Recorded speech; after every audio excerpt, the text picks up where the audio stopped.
pessoal! Sejam todos muito bem-vindos a mais uma aula de língua portuguesa. Sou a professora Maristela Marchante e vamos ver agora o que nós vamos estudar nessa aula. O nosso objeto de conhecimento da aula 9 é o barroco português. Detalhamento: o barroco português, contexto histórico, características e principais autores. Ok? Bora para nossa aula?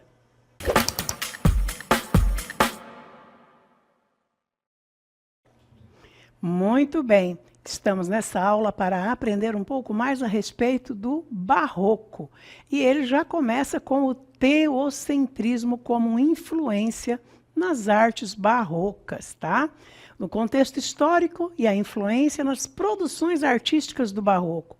O barroco surgiu como reflexo das transformações sociais, políticas e religiosas que marcaram a Europa e Portugal nos séculos XVI e XVII. Esse período foi repleto de tensões entre tradições e modernidade, fé e razão, estabilidade e crise. Essas mudanças influenciaram diretamente as artes que passaram a expressar contrastes, exagero e dramaticidade, tá? Então, começa aí a história, o contexto histórico do barroco em Portugal. Vamos ver, então, a expansão marítima e o ouro do Brasil. As grandes navegações e a chegada do ouro do Brasil, Portugal viveu um momento de riqueza, refletido na ostentação da arte barroca. A arte se tornou sinônimo de poder e grandiosidade, especialmente na arquitetura e na decoração de igrejas e palácios. Exemplo, o Palácio de Mafra, construído no reinado de Dom João V, com influência do ouro vindo das colônias. Então, eram feitas essas obras de arte com ouro vindo das colônias e uma delas era o do Brasil, pessoal. Então, muita arte barroca desse período lá em Portugal estava ali todo o nosso ouro, o ouro do Brasil que foi levado para lá, ok? A arte barroca em Portugal, características e influências. A arte barroca em Portugal, nos séculos XVII e XVIII, foi marcada pelo exagero, pela ostentação e pelo forte apelo religioso. Influenciada pela Contra-Reforma, ela tinha o objetivo de impressionar os fiéis e reafirmar a fé católica, além de refletir a grandiosidade do Império Português, sustentado pelo ouro vindo do Brasil. Então, essa Contra-Reforma, já vimos em aulas anteriores, vamos dar mais uma pincelada nisso nessa aula de hoje, tá bom? Então, mais características. Excesso de ornamentações, todo o excesso está lá no barroco. Nas igrejas, palácios ricamente decorados, com detalhes em ouro e madeira entalhada. Tem mais características. Então tem uso de contrastes, jogos de luz, sombra e luz, claro e escuro. Isso tudo já é o efeito das contradições do período que o povo viveu nessa época, tá? Criando profundidade e emoção nas pinturas. Então, nós vemos aí a antítese presente em todo momento. Tem também a dramaticidade e movimento. As esculturas e pinturas transmitiam forte expressão emocional. Forte também é a religiosidade. A maioria das obras eram inspiradas na fé católica. Vemos ali que nesse período toda obra, toda arte era produzida, tinha cunho sacro, religioso, né? Por influência da Igreja Católica e influência do teocentrismo do período, exaltando santos e cenas bíblicas. Também teve influência do ouro brasileiro, a riqueza das colônias, especialmente o ouro de Minas Gerais. Nós sabemos que no período da colonização, na entrada de bandeiras, naquela divisão que teve nas capitanias hereditárias, Minas Gerais foi muito explorado e todo o ouro que foi tirado dali, pedras preciosas, foram levadas para Portugal, né? E ajudou também a financiar igrejas luxuosas lá em Portugal. Principais expressões da arte barroca em Portugal, podemos ver aí 4 imagens importantes desse período, né? Então, a arte da pintura barroca. Exemplo, as pinturas do teto da Igreja de São Roque, em Lisboa. São exemplos do refinamento da arte barroca portuguesa. Nós vemos contrastes de cor, luz, sombra, exageros de contornos, tá? Dentro da arte barroca desse período. A arquitetura barroca, as principais construções foram Palácio Nacional de Mafra, exemplo máximo do barroco português, construídos por Dom João V com ouro que foi do Brasil para lá. Então temos aí exemplos, né? Também a igreja de São Francisco, Porto, interior revestido com mais de 300 quilos de ouro, representando a ostentação barroca. E também a azulejaria. Os azulejos portugueses são muito famosos, pessoal, até hoje. São muito, enriquece uma obra quando tem um azulejo português. Exemplo, os painéis de azulejos do Palácio de Queluz, que mostram cenas mitológicas e também religiosas. Outra manifestação artística são as esculturas. Escultura barroca, por exemplo, são as religiosas de Machado de Castro, um dos maiores escultores barrocos de Portugal. Então, nós vemos aí alguns exemplos de obras que foram feitas naquele período do barroco, e muito foi contribuído com o ouro levado aqui do Brasil e de outras colônias que eram colônias de Portugal. Falando agora um pouco sobre a Contra-Reforma. Reforma e Contra-Reforma. Então, contexto e impactos, né? Os movimentos da Reforma Protestante e da Contra-Reforma foram decisivos para a transformação do pensamento e da arte na Europa, especialmente no período barroco. Essas mudanças influenciaram a religião, a política e a cultura dos séculos XVI e XVII. A Reforma Protestante aconteceu em 1517 e há uma ruptura com a Igreja Católica. Nesse momento, houve essa ruptura com a Igreja Católica. A Reforma Protestante foi um movimento religioso iniciado por Martinho Lutero, em 1517, lá na Alemanha. Seu objetivo era reformar a Igreja Católica, criticando abusos com a venda de indulgências. O que é venda de indulgências? Lembra sempre, as pessoas davam dinheiro para a igreja e acreditavam e eram induzidos a dar dinheiro para a igreja, acreditando que assim seriam perdoados de seus pecados. A venda de indulgência é venda de perdão dos pecados em troca de dinheiro. E a ostentação do clero, certo? Vamos ver as principais ideias dessa reforma, tá? A Bíblia deveria ser o único guia da fé cristã. Então, nessa reforma, a Bíblia deveria ser o único, né? O único guia, certo? Mas tem mais. O homem poderia alcançar a salvação pela fé, sem intermediação da igreja. Será? Isso são ideias da reforma, vinda de Martinho Lutero, lá na Alemanha, certo? Vendo mais, temos fim do culto aos santos e das relíquias religiosas. Então, estava fugindo um pouco daquilo que a igreja pregava naquele momento, né? Continuação, tradução da Bíblia para as línguas nacionais. Antes era só em latim e só quem era do clero é que tinha acesso à Bíblia. Os leigos, as outras pessoas comuns, não tinham acesso à Bíblia, apenas os clérigos, tá? Continuando, Martinho Lutero, na Alemanha, criou a Igreja Luterana. Foi a primeira que surgiu com a reforma da igreja, tá? Criou essa Igreja Luterana. João Calvino, lá na França e na Suíça, ele fundou o calvinismo. Então, uma outra linha de protestantismo, né, que protestava contra a Igreja Católica. São as igrejas evangélicas que surgiram, né?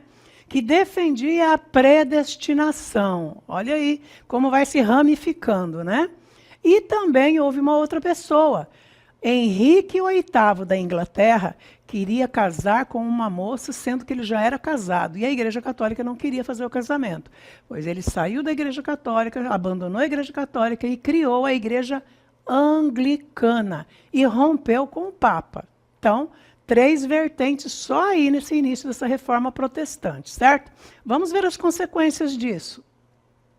Houve divisão do cristianismo entre católicos e protestantes, certo? E mais, guerras religiosas na Europa. Surgiram guerras por conta desses dogmas diferentes, né? Pessoas defendendo suas verdades, né? E tem mais também, tem a redução do poder político da Igreja Católica. A Igreja Católica foi enfraquecida em seu poder de decisões que ela tinha até então. Porque tudo que era decidido pelos líderes mundiais, locais e dos países, estavam sempre centrados na igreja. Então, a última palavra não era do presidente, era do Papa. Então, tudo que o Papa acreditava e aceitava e orientava era o que os líderes mundiais seguiam. E aí houve um enfraquecimento, certo? E continuando, teve também, diante dessa ameaça da reforma protestante, a Igreja Católica iniciou a contra-reforma. Então, quando ela viu que estava perdendo fiéis, perdendo o poder que ela tinha sobre todas as coisas ali, ela tomou uma atitude. Vamos ver o que aconteceu. Então, houve um movimento para recuperar sua autoridade e reafirmar suas doutrinas. Tá? O que aconteceu? Vamos ver. Os principais medidas da Contra-Reforma, olha aí, Concílio de Trento. Então, esse concílio, havia muitas orientações que eles tiveram, comuns dentre os líderes da Igreja Católica, certo? Reafirmando dogmas católicos e punindo abusos do clero também. É uma reorganização. Criação da campanha de Jesus, os jesuítas, nós já estudamos isso anteriormente. Ordem religiosa focada na educação e na conversão de fiéis, para trazer pessoas de volta para a Igreja Católica.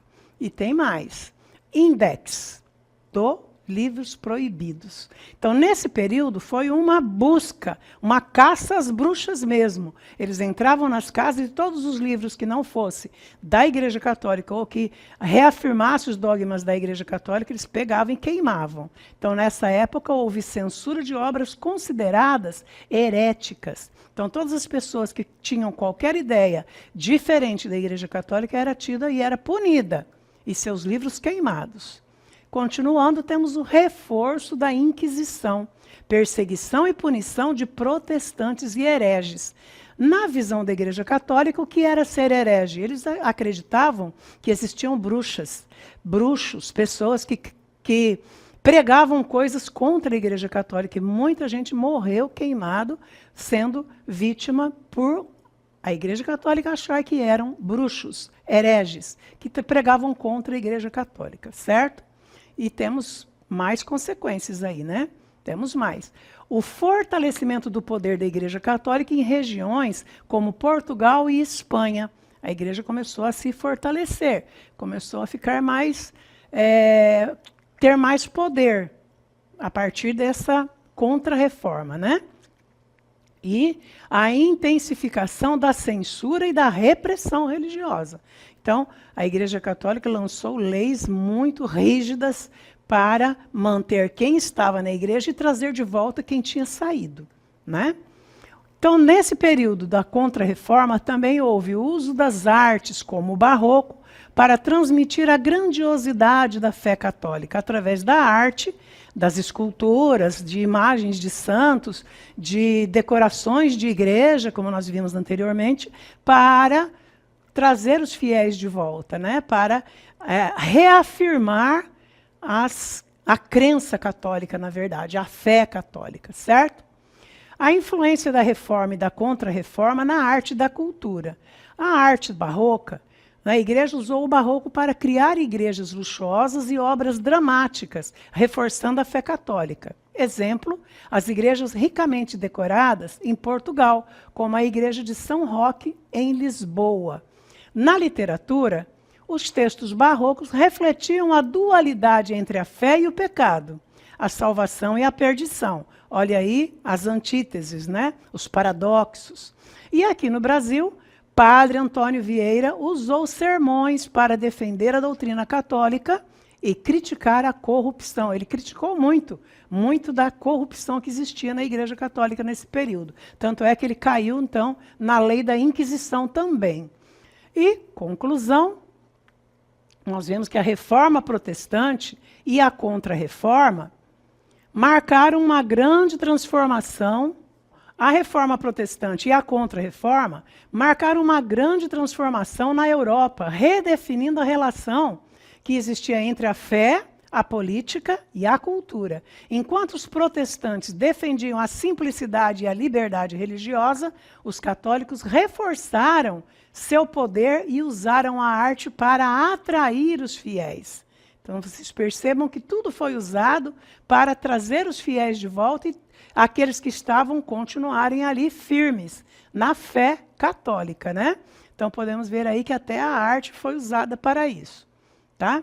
O período católico, o período barroco, nos séculos XVI e XVII, foi marcado pelo conflito entre o teocentrismo, Deus como centro de todas as coisas, a religião como centro, e o antropocentrismo, que, através da ciência e da invenção da imprensa por Gutenberg, lá na Alemanha, fez com que o homem começasse a perceber que ele também podia decidir, ele também podia escolher, e que Deus não era o centro de tudo. O centro de tudo era o homem. Por isso, teocentrismo, Deus como centro de tudo, e antropocentrismo, o homem como centro de tudo, né? Que influenciou diretamente a arte, a literatura e o pensamento da época. Esse embate refletia a transição entre a visão medieval do mundo e o humanismo renascentista. Então, é uma fase, uma transição, que o homem começa a perceber que ele pode mais do que a igreja afirmava, né? Eles viviam com medo entre o céu, o inferno, o pecado e a salvação, e isso fazia com que eles vivessem em conflito, e isso refletia nas artes. Mas o antropocentrismo, o desenvolvimento da ciência, trouxe um novo pensamento, né? E o teocentrismo é a doutrina onde Deus e seus ensinamentos estão no fundamento da sociedade. Esse pensamento vigorou durante a Idade Média. A palavra vem do grego e significa theos, Deus, e ketron, centro. Literalmente, Deus como centro do mundo. O teocentrismo medieval representou a relação entre o divino, religião, e os seres humanos no medievo, né? no medieval, tá? Onde haveria a existência de uma única verdade inspirada em Cristo e nos preceitos da Bíblia. Dessa maneira, o catolicismo foi influenciando todas as estruturas da sociedade, desde a política, quando se defendia que o poder dos reis vinha de Deus, até o calendário social de festas e feriados, passando pela economia. Segundo o teocentrismo, o ser humano, para se realizar, deve se submeter à vontade divina, mesmo que isso vá contra os seus desejos. Um exemplo seria a guerra, que foi submetida a uma série de regras, como a proibição de lutar aos domingos e dias santos. Também a economia se vê afetada pelo pensamento teocêntrico, na medida em que o trabalho é organizado de acordo com os preceitos católicos. A usura, lucro excessivo, por exemplo, era condenada, assim como o empréstimo a juros. Já o antropocentrismo começou a ganhar espaço através das pesquisas científicas desenvolvidas, como o heliocentrismo de Copérnico, o modelo matemático do astrônomo polonês Copérnico. Em 1514, desenvolvia a teoria na qual a Terra, que girava em torno do Sol, que, por sua vez, estaria no centro do sistema. Essa ideia refutava o modelo geocêntrico defendido pela Igreja, levando assim a muitas inquietações. Afinal, se a Terra era o centro do universo, também Deus poderia não ser o centro da existência humana. Isso abriria uma série de questionamentos em todos os campos do saber. Ao mesmo tempo, a valorização do dinheiro e não da terra faz a sociedade mudar lentamente e se abrir para as questões materiais. Isto surge com o renascimento cultural no século XIV e XVI. E o humanismo italiano do século XV e XVI, deixando de lado a visão teocêntrica de mundo. Certo? O teocentrismo é a influência da igreja na fé. O teocentrismo, Deus como centro de tudo, era a visão predominante na Idade Média, reforçada pela Igreja Católica. O período barroco, a Contra-Reforma, intensificou essa influência, combatendo o pensamento racional e reafirmando a fé. Também na arte e na literatura, nós podemos ver essa influência. Forte presença da religiosidade, como o uso de temas como pecado, salvação e efemeridade da vida. São temas, temas contraditórios, né? De antíteses mesmo. Então, obras dramáticas que mostram a luta do homem contra tentações e o desejo de alcançar a graça divina. Olha o conflito que o homem vivia naquela época. O uso de metáforas e paradoxos para representar essa dualidade espiritual, esse conflito existencial, essa dificuldade em unir o céu com o que era terreno, o que era santo, sacro, com o que era profano, visto daquela visão daquele período, né? Já o antropocentrismo e sua influência no renascimento e na razão. O antropocentrismo, o homem como centro do universo, surgiu com o Renascimento, valorizando a razão, o conhecimento e a ciência. No barroco essa visão continuava forte, mas em conflito com o teocentrismo. Na literatura e na arte, nós podemos ver maior exploração da emoção humana, dos desejos e das contradições da vida. Vemos aí. E também obras que mostram a fragilidade do homem diante de Deus, mas também seu papel ativo no mundo. Olha o antropocentrismo aí, né? O uso do conceptismo, jogo de ideias, e argumentação lógica para questionar a realidade, muito usado nesse período.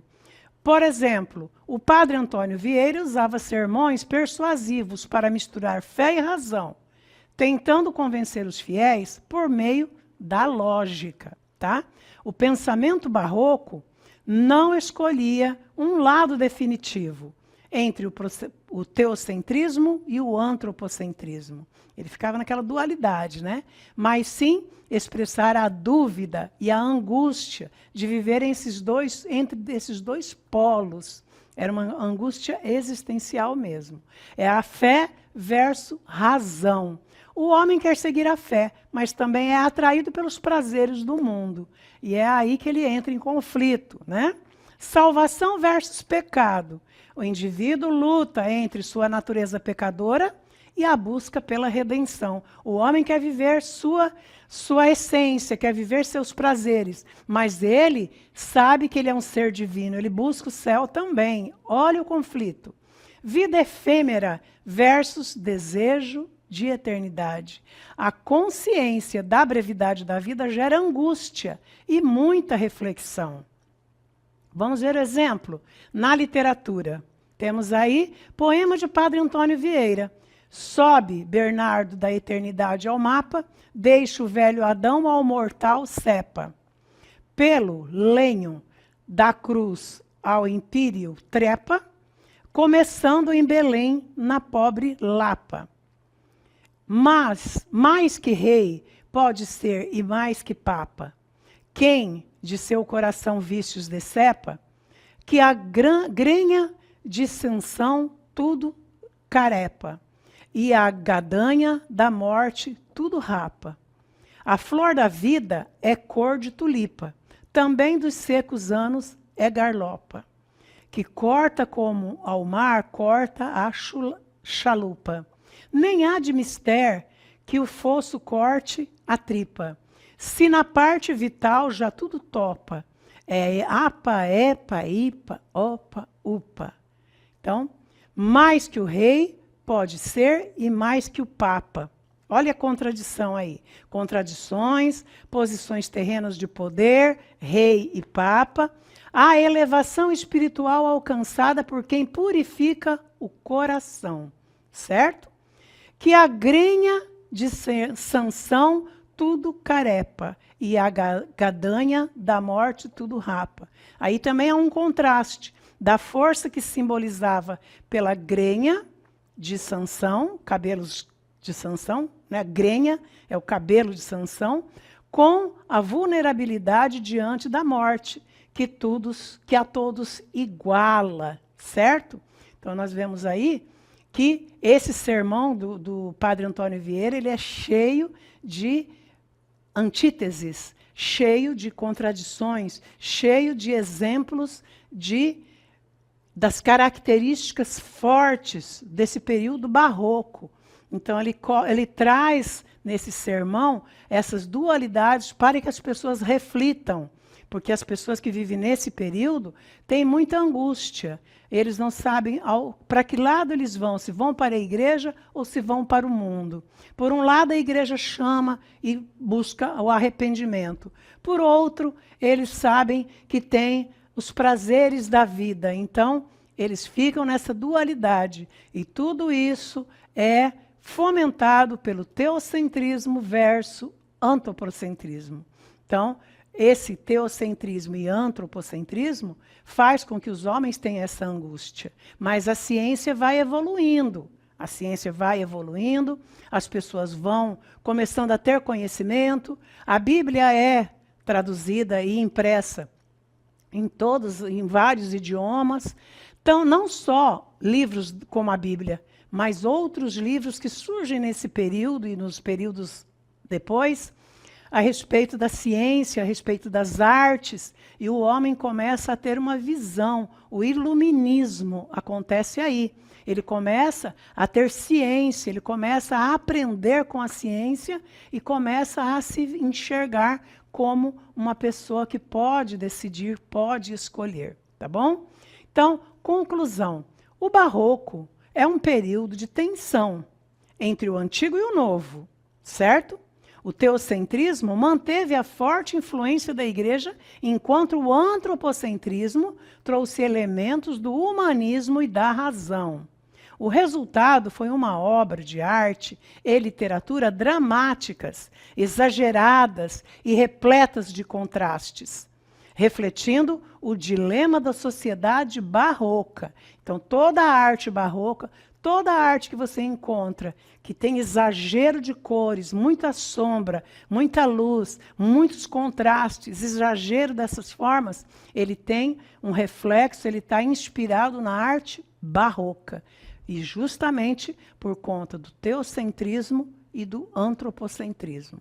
O teocentrismo foi um período em que a Igreja Católica teve um grande poder, mas Martinho Lutero se rebelou e trouxe à luz a forma como ele pensava e outras pessoas que o seguiram. E muitas pessoas saíram da Igreja Católica e foram para essas outras denominações. Mas a Igreja Católica reagiu e teve a contra-reforma. Tanto eles melhoraram a questão dos dogmas, como também foram atrás de quem falava mal da Igreja Católica também e puniram essas pessoas. Espero que vocês tenham gostado dessa aula de hoje. Até a próxima, pessoal!